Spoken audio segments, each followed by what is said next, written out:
there are all kinds of tricks that I just got into by accident in life. One, I invert all the time. I was a weather forecaster when I was in the Air Corps. And how did I handle my new assignment? Being a weather forecaster in the Air Corps is a lot like being a doctor that reads x-rays. It's a pretty solitary. You're in the hangar in the middle of the night and drawing weather maps and you're clearing pilots, but you're not interfacing with a bunch of your fellow men very much. And so I figured out the minute I was actually making weather forecasts for real pilots, I said, how can I kill these pilots? Now that's not the question that most people would ask, but I want to know what the easiest way to kill them would be so I could avoid it. And so I thought it through in reverse that way, and I finally figured out, I said, there are only two ways I'm going to kill a pilot. So I'm going to get him at icing his plane can't handle, and that will kill him. Or I'm going to get him someplace where he's going to run out of gas before he can land because all the airports are sucked in. And I just was fanatic about avoiding those two hazards. And if Kobe Bryant had had somebody like me, he'd still be with us. Yeah, it was so stupid to kill yourself that way. But just that basic, I may have learned that from my grandfather. My grandfather would say to me when I'm swimming, he'd say, swim as long as you want, but stay near the shore.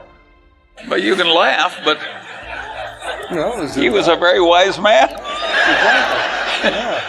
What I'm hearing you say is that you, as a discipline, look at what the risk is on the other side of the situation and you avoid that. That's one of the rules.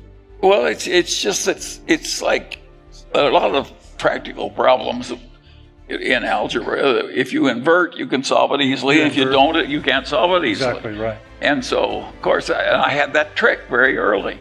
And most people, they say, how can you, please tell us what you do to save India, or to help India.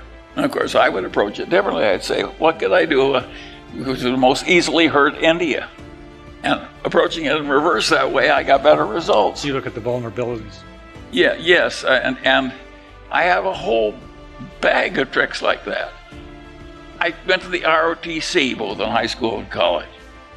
And the ROTC taught me to fire mortar shells or artillery shells, one shot over, one shot short, and then kapow. Well, I never shot any damn shells, but I've been using that mental trick all my life. That's how I determine what size to make something. Over and under and kapow. And so I just got a bag of tricks. And I got the right bag of tricks early. And of course, it's been of enormous help to me. Let me give you an example. I had a client once when I was a young lawyer, and he owned a bunch of hilly ranch land on the edge of civilization, not very far from here in Southern California. And the Edison Company came through and they wanted a new easement through his land. They already had some easements.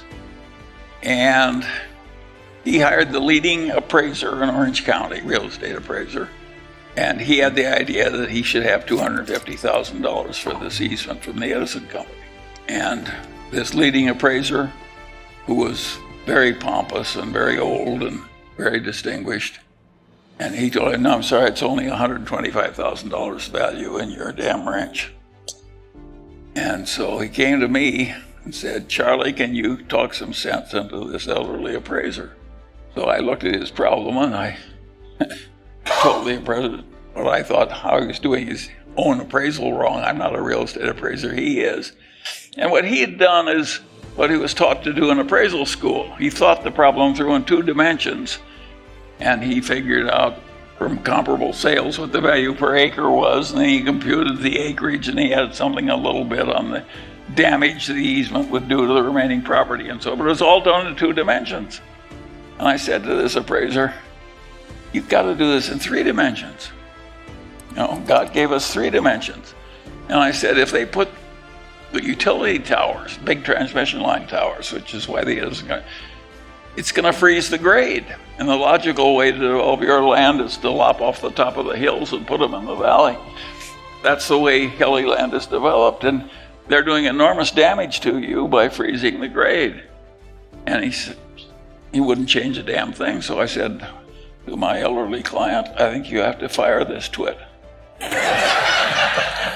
And I will hire you an appraiser who can think.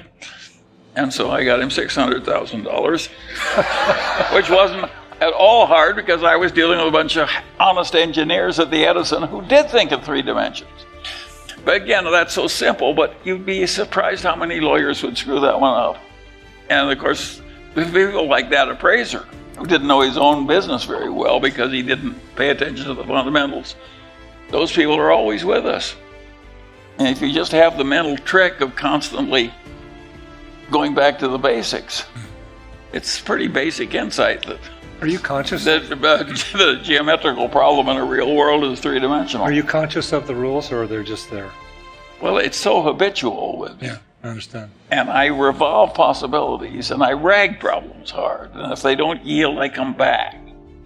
And so this is just a bag of tricks, and it enables a non-prodigious man to get prodigious results.